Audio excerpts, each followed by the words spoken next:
السلام علیکم ورحمۃ اللہ وبرکاتہ۔ ناظرین کرام، آج ہم آپ حضرات کے سامنے بات کریں گے وضو کے فرائض کے بارے میں کہ وضو کے اندر کتنے فرائض ہیں اور کیا کیا فرائض ہیں۔ چنانچہ قرآن کریم کے اندر اللہ تبارک و تعالیٰ نے یہ ارشاد فرمایا، یا ایھا الذین آمنوا اذا قمتم الی الصلاۃ فاغسلوا وجوہکم وَأَيْدِيَكُمْ إِلَى الْمَرَافِقِ وَامْسَحُوا بِرُؤُوسِكُمْ وَأَرْجُلَكُمْ إِلَى الْكَعْبَيْنِ۔ فرمایا اے ایمان والو، جب تم نماز کے لیے اٹھو، نماز کا ارادہ کرو، نماز کے لیے کھڑے ہو، نماز کے لیے تیار ہو، تو تم اپنے چہروں کو دھو اور اسی طریقے سے اپنے دونوں ہاتھوں کو کوہنیوں سمیت دھو اور اپنے سر کا مسح کرو اور اپنے دونوں پیروں کو ٹخنوں تک دھو۔ قرآن کریم کے اندر اللہ تبارک و تعالیٰ نے ان چار چیزوں کا تذکرہ اس آیت کریمہ کے اندر کیا ہے، اور یہی چار چیزیں وضو کے اندر فرض ہیں۔ نمبر 1، پیشانی کے بالوں سے ٹھوڑی کے نیچے تک ایک کان کی لو سے دوسرے کان کی لو تک منہ دھونا، یہ وضو کا پہلا فرض ہے۔ نمبر 2، دونوں ہاتھوں کو کوہنیوں سمیت دھونا، یہ وضو کا دوسرا فرض ہے۔ نمبر 3، چوتھائی سر کا مسح کرنا، یہ وضو کا تیسرا فرض ہے۔ نمبر 4، دونوں پیروں کو ٹخنوں تک دھونا، یہ وضو کا چوتھا فرض ہے۔ اللہ تبارک و تعالیٰ نے آیت کریمہ کے اندر ان چار چیزوں کو بیان فرمایا ہے، چار چیزوں کا تذکرہ کیا ہے، اور یہ چار چیزیں وضو کے اندر فرض کی حیثیت رکھتی ہیں۔ اور فرض ہونے کا مطلب یہ ہے کہ اگر ان میں سے کوئی ایک بھی چیز نہیں پائی جائے گی تو انسان کا وضو نہیں ہوگا۔ امام غزالی رحمۃ اللہ علیہ کا ایک قول آپ حضرات کے سامنے بیان کرتا ہوں۔ امام غزالی رحمۃ اللہ علیہ فرماتے ہیں کہ آج بھی آگ بجھانے کے دو طریقے ہیں، یا تو آگ پر پانی ڈال دیا جائے یا پھر آگ پر مٹی ڈال دی جائے۔ آگ پر پانی ڈالنا یا پھر آگ پر مٹی ڈالنا، اس سے کیا ہوگا کہ دونوں کے ذریعے سے آگ بجھ جائے گی۔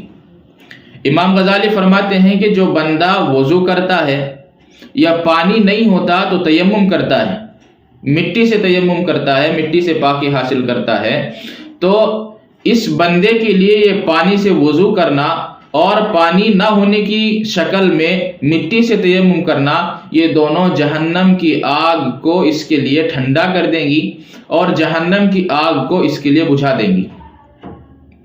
سوال یہاں یہ پیدا ہو سکتا ہے کہ دنیا کی آگ کو بجھانے کے لیے بہت زیادہ بڑی بڑی چیزوں کی ضرورت پڑتی ہے، تو سوال یہاں یہ اٹھ سکتا ہے، سوال ذہن میں آ سکتا ہے کہ جہنم کی آگ تو اتنی بڑی دہکتی ہوئی آگ ہوگی اور اس طرح اتنی بڑی آگ ہوگی جہنم کی آگ، تو یہ وضو کا پانی، چند قطرے وضو کے پانی کے اور اسی طریقے سے تھوڑی سی مٹی کیسے جہنم کی آگ کو بجھا سکتی ہے؟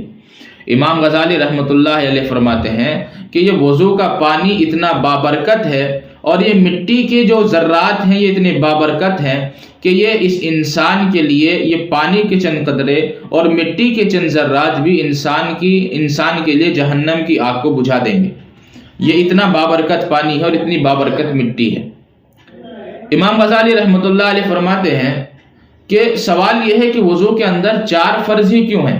کوئی اور بھی فرض ہو سکتے تھے، 4 کے علاوہ 5 بھی ہو سکتے تھے، 6 بھی ہو سکتے تھے، لیکن 4 فرض ہی کیوں ہیں؟ یہ امام غزالی رحمۃ اللہ علیہ نے اپنے ذہن میں سوال کیا اور پھر اس کا خود ہی جواب دیا۔ بزرگوں کی باتیں ہوتی ہیں، حکمت بری باتیں ہوتی ہیں، کس طرح وہ باتیں کرتے ہیں، ان کی حکمت کیا ہوتی ہے۔ امام غزالی رحمۃ اللہ علیہ فرماتے ہیں کہ وضو کے اندر 4 فرض ہیں اور 4 طرح کے عذاب ہیں۔ گویا رحمت الہی پکار رہی ہے کہ تو وضو میں اپنے چہروں کو دھویا کرو، تم وضو میں اپنے چہروں کو دھویا کرو، فائدہ یہ ہوگا کہ قیامت میں تمہارے چہرے کالے اور سیاہ نہیں ہوں گے، سفید اور چمکدار رہیں گے، روشن رہیں گے۔ فرمایا کہ تو اپنے ہاتھوں کو دھویا کر، اس سے یہ ہوگا کہ آپ کا نامہ اعمال جو ہے آپ کے سیدھے ہاتھ میں دیا جائے گا۔ فرمایا وضو میں اپنے سر کا مسح کیا کر، فائدہ یہ ہوگا کہ آپ کو پیشانی کے بل گھسیٹ کر جہنم میں نہیں ڈالا جائے گا۔ فرمایا اپنے پیروں کو دھویا کرو، فائدہ یہ ہوگا کہ آپ کے پیروں میں جہنم کی بیڑیاں نہیں ڈالی جائیں گی، آپ کے پیر پل صراط پر ڈگمگائیں گے نہیں، آپ کے پیر پل صراط پر پھسلیں گے نہیں، اور اسی طریقے سے آپ پل صراط کے راستے کو آسانی کے ساتھ پار کر جائیں گے۔ اس لیے وضو کے اندر 4 فرض ہیں۔ یہ بزرگوں کی حکمت بھری باتیں ہیں جو امام غزالی رحمۃ اللہ علیہ کا قول میں نے آپ کے سامنے نقل کیا ہے۔ یہ تھے 4 فرائض وضو کے تعلق سے جو آپ حضرات کے سامنے بیان کیے۔ پہلا، پورے چہرے کو مکمل دھونا، پیشانی سے لے کر کے ٹھوڑی کے نیچے تک، ایک کان کی لو سے دوسرے کان کی لو تک منہ دھونا، یہ وضو کا پہلا فرض ہے۔ اور دوسرا فرض ہے اپنے دونوں ہاتھوں کو کوہنی سمیت دھونا۔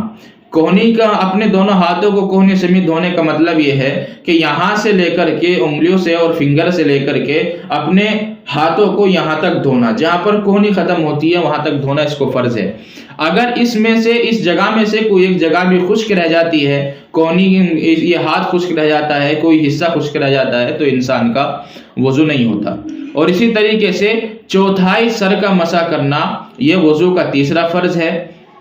اور اسی طریقے سے اپنے دونوں پیروں کو ٹخنوں تک دھونا، گٹوں تک دھونا، یہ وضو کا چوتھا فرض ہے۔ یہ 4 فرائض ہیں وضو کے تعلق سے۔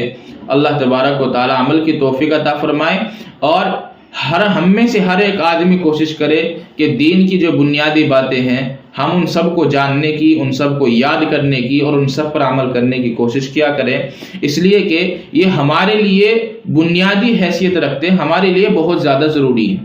تو آپ حضرات کے سامنے وضو کے 4 فرائض بیان کیے گئے۔ اللہ تعالی عمل کی توفیق عطا